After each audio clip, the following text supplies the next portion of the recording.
Assalamualaikum warahmatullahi wabarakatuh. Sahabat kerja kehidupan channel ni mana saja berada. Saya terapia tentunya. Dan mudah-mudahan kita saudara dengan Allah Subhanahu wa Ta'ala. Amin. Ya Rabbal Alamin. Sahabat dan saudara-saudara ini masih ada informasi yang sangat menarik. Orang-orang Arab itu adalah orang yang libido seksualnya sangat tinggi. Kenapa seperti itu? Nah, karena mereka tinggal di wilayah yang ekstrim, tinggal di wilayah yang sangat tinggi angka kematiannya gara-gara tantangan alam yang sangat luar biasa. Dan karena itu, maka tubuh mereka itu mencoba untuk melakukan kompensasi dengan meninggikan libido seksualnya untuk mendorong reproduksi dalam jumlah yang memadai untuk bisa mengganti jumlah kematian yang juga sangat tinggi di sana.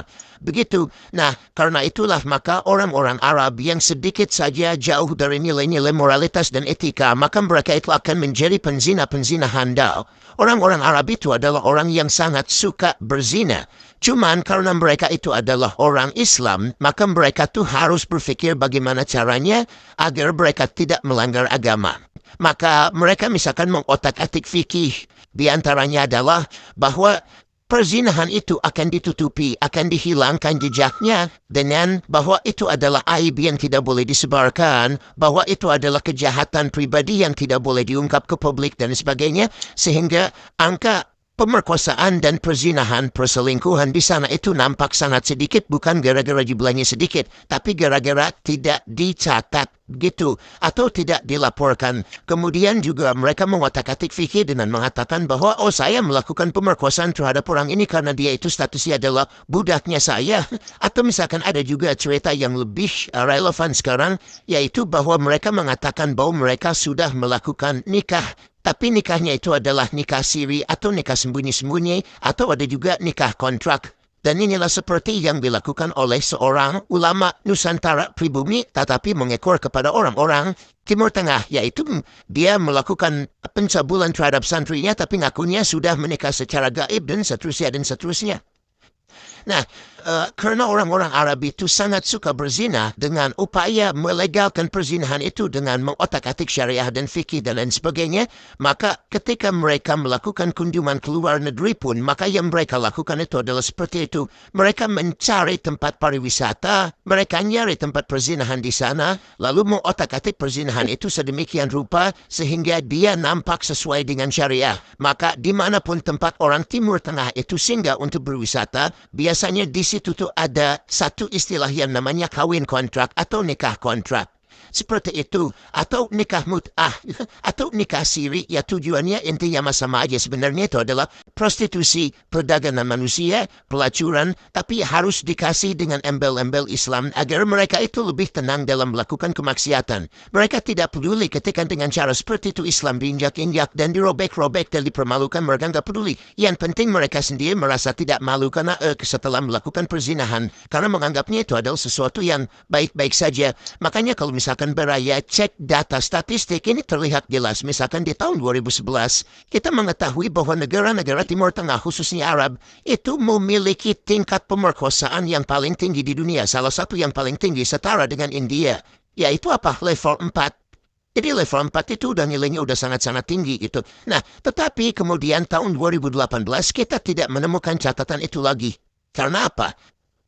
Sudah dikatakan ini tidak ada catatannya. Bayangkan dari tahun 2011 sudah tinggi sekali, kemudian di tahun-tahun berikutnya hilang sama sekali. Artinya apa? Daripada mereka itu mencoba mengurangi pemerkosaan, mengurangi perzinahan, perselingkuhan, dan pencabulan, mereka lebih baik menghilangkan datanya.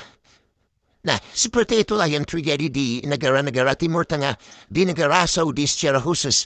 Dan perzinahan mereka seperti yang dijelaskan tadi itu merambah ke tempat-tempat di mana mereka berwisata. Ingat orang-orang Arab itu di musim-musim panas itu cuacanya sangat-sangat ekstrem. Jadi biasanya dalam waktu 2 bulan, 3 bulan orang-orang super kaya di sana itu akan pelesiran ke wilayah-wilayah yang lebih dingin, yang lebih adem. Nah, biasanya mereka datang ke Asia. Dulu, di tahun 1980-an, tujuan wisata utama mereka itu adalah Thailand. Kenapa Thailand? Ya karena Thailand itu adalah negara Asia yang paling permisif terhadap aktivitas-aktivitas seksual, ya seperti yang sudah kita ketahui sekarang kan, yang menyimpan yang fetisnya aneh-aneh dan sebagainya, itu Thailand, kita mengenal itu. Nah, karena itu orang-orang Timur Tengah itu senang sekali berwisata ke Thailand. Tetapi ada sebuah skandal bahwa di tahun 1989 ada peristiwa yang beraya kalau misalkan mau googling namanya itu adalah skandal berlian biru. Nah di situ tuh diceritakan bahwa ada seorang raja dari Saudi Arabia punya pembantu orang Thailand. Nah ketika dia sedang berlibur keluar selama 3 bulan di musim panas itu, harta kekayaannya termasuk salah satu berlian paling langka di dunia, berlian biru yang dia miliki, itu dicolong sama orang Thailand. Ketika orangnya kembali nyari-nyari berlian lah kok sudah hilang, dicari orang Thailandnya, diutus orang Arab ke Thailand untuk mencari, ternyata orang Arabnya malah dibunuh. Nah, diketahuilah bahwa ternyata berlian yang sangat langka milik Saudi Arabia itu dipakai oleh istri dari pejabat Thailand. Artinya apa? Artinya berlian itu dicuri sama kalangan elit orang Thailand. Nah, orang Saudi marah luar biasa yang akhirnya menyebabkan boykot dan blokade terhadap orang-orang Thailand yang menyebabkan kerugian Thailand itu sampai miliaran dolar pada waktu itu. Dan ya itu baru hubungan mereka itu baru kembali baik tahun 2022-an. Tapi yang jelas dari situ orang-orang Arab yang biasanya berlangganan tempat wisata esek-esek ke Thailand itu juga ikut memboikot Thailand. Akhirnya apa? Akhirnya mereka lari ke wilayah Asia Tenggara yang lain, yaitu apa? Indonesia. Maka sejak tahun 1980-an akhir, itu kawin kontrak, nikah mut'ah, nikah siri atau hal yang semacam itu menjadi banyak sekali di Indonesia, khususnya di mana? Di kawasan Puncak. Jadi kalau misalkan Beraya cek di kawasan Puncak itu sekarang itu luar biasa ngeri. Beraya ada kawasan-kawasan terbuka hijau seharusnya untuk daerah resapan air dibikin villa. Di villa itu bukan villa biasa, tiap hari ada dugem, ada lampu gini-gini, suaranya kencang itu pendengaran salawatan yang suka ditiru sama itu. Padahal itu bukan, itu lagu Arab, lagu ya yang kayak gitu. Ya, tapi disetel di sana. Dan isinya apa? Ya, ternyata di sana itu ya aktivitas kemaksiatan merajalela di sana. Orang-orang Saudi Arabia itu tidak terlalu berani kalau misalkan melakukan kemaksiatan itu di wilayahnya, di negaranya, di Timur Tengah, karena hukumannya ketat. Tapi kalau misalkan di Indonesia, di negara-negara yang lain, wah mereka barbarnya luar biasa. Nah, disitulah kemudian mereka menyadari bahwa Indonesia itu adalah surga yang bahkan jauh lebih baik untuk melakukan kemaksiatan. Karena apa? Karena di Indonesia itu banyak keturunan Arab. Sehingga apa? Ketika mereka mau melakukan kemaksiatan, mereka bisa membuat infrastruktur khusus kemaksiatan. Gitu. Jadi penerjemahnya sudah ada. Bahwa orang Indonesia lebih menyembah Arab itu lebih besar. Kemudian mayoritas penduduk Indonesia 87% itu Muslim, sehingga fikihnya bisa dioplak-atik sesuai kemauan mereka itu bisa seperti itu. Makanya Puncak kemudian berubah menjadi kawasan wisata seksual untuk orang-orang Timur Tengah. Jadi Beraya yang orang Puncak, Beraya yang orang Bogor, orang Cianjur, orang Subang, orang wilayah sekitar situ, Beraya tentu saja mengetahui bahwa di Puncak itu banyak sekali orang-orang Arab berseliweran. Rumah makannya pun banyak yang diterjemahkan menjadi bahasa Arab. Makanan Arab di sana itu melimpah, hotel-hotel penuh dengan orang Arab, villa penuh dengan orang Arab. Khususnya kalau misalkan di Timur Tengah lagi musim panas, dan di sana itu coba Beraya cek kebanyakan orang Arab itu laki-laki, perempuannya justru jarang atau sedikit. Kenapa? Ya karena banyak laki-laki yang sengaja datang ke sini untuk bukan hanya berwisata, tapi juga berwisata seksual. Maka di sana satu-satunya hal yang harus mereka benahi adalah bagaimana caranya agar kemaksiatan, perzinahan, dan perselingkuhan yang mereka lakukan itu sesuai syariat Islam, sesuai hukum Islam. Maka kemudian dicari-cari caranya. Cara yang paling dekat itu yaitu nikah mut'ah. Jadi cari perempuannya, cari wali palsunya, cari hakim palsunya, penghulu palsunya, dan semua birokrasi palsunya sudah disiapkan. Kemudian mereka akad nikah. Ya, cuman untuk itu aja gitu. Jadi perzinahan di mana-mana terjadi, di Amerika Serikat terjadi, di Eropa terjadi, di mana-mana. Tapi kalau misalkan orang Timur Tengah, itu perzinahannya itu harus dilabeli Islam dulu. Begitu, jadi harus ada upacaranya dulu. Gak apa-apa penghulunya palsu. Gak apa-apa walinya palsu. Gak apa-apa saksinya palsu. Gak apa-apa. Yang penting itu sesuai syariahnya sudah memenuhi ketentuan. Begitu. Apa yang terjadi setelah itu? Ya, mereka akan tinggal di satu bangunan yang sama. Kemudian mereka melakukan aktivitas layaknya suami istri. Dan kadang-kadang suami istri pas perbudakan karena si perempuan yang dinikahi itu juga kadang-kadang disuruh jadi babu with her. Dan kadang-kadang mendapatkan perlakuan yang kasar. Tapi ya, itulah yang terjadi.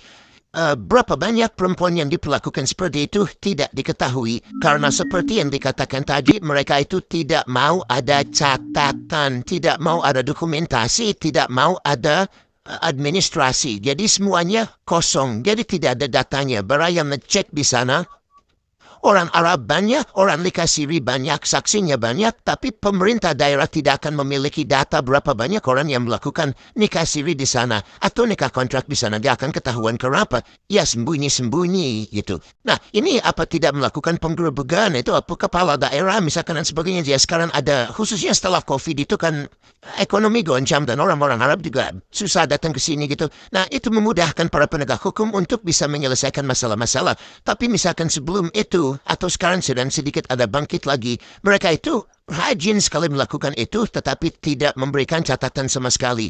Dari mana perempuan-perempuan itu berasal? Iya, kebanyakan justru bukan warga Bogor asli orang situ, tapi Bogor di tempat yang lain, atau Cianjur paling banyaknya, kemudian Subang, Indramayu, Bandung, dan lain sebagainya. Jadi, germo-germo di sana itu, dan ini istilah germonya juga sudah jadi istilah Arab yang sesuai syariat, gitu apa namanya istilah di sana itu. Nah istilah germonya itu sengaja nyari perempuan-perempuan yang miskin, perempuan-perempuan yang tidak memiliki daya tawar, perempuan-perempuan yang diterlantarkan, mereka direkrut, kemudian disuruh melayani begini dan begitu. Ya sudah diiming-imingi harta misalkan beberapa ratus dolar. Ada yang per minggu, ada yang per bulan, ada yang per hari. Jadi nikahnya itu dibatasi gitu. Saya nikahi kamu selama 1 minggu, saya nikahin kamu selama 1 hari. Ya kayak gitu. Ya prostitusi intinya sama proses prostitusi. Cuman mereka itu nakuknya sesuai syariah. Jadi disebut prostitusi itu nikah. Ini kasiri itu nikah kontrak. Ini kebiasaan orang-orang Islam tuh gitu beraya. Jadi kalau misalkan mereka mau melakukan kemaksiatan, maka dan dibenturkan oleh syariat Islam, maka yang mereka lakukan itu adalah istilahnya diganti jadi sesuai syariah gitu. Ya kayak tadi perzinahan jadi nikah siri, atau misalkan riba. Riba gimana caranya supaya halal? Ya diubah namanya jadi bagi hasil gitu. Padahal isinya sama persis. Beraya tanya kepada tukang bank manapun. Itu sama persis, cuman biar sesuai syariat namanya diganti, istilahnya diganti jadi Arab itulah. Nah mereka juga melakukan seperti itu. Dan bagaimana cara menghentikan kontaknya? Ya sudah si laki-lakinya cukup ngomong talak. Nah satu kata itu udah selesai. Jadi talak ya udah selesai. Begitu cara kerjanya.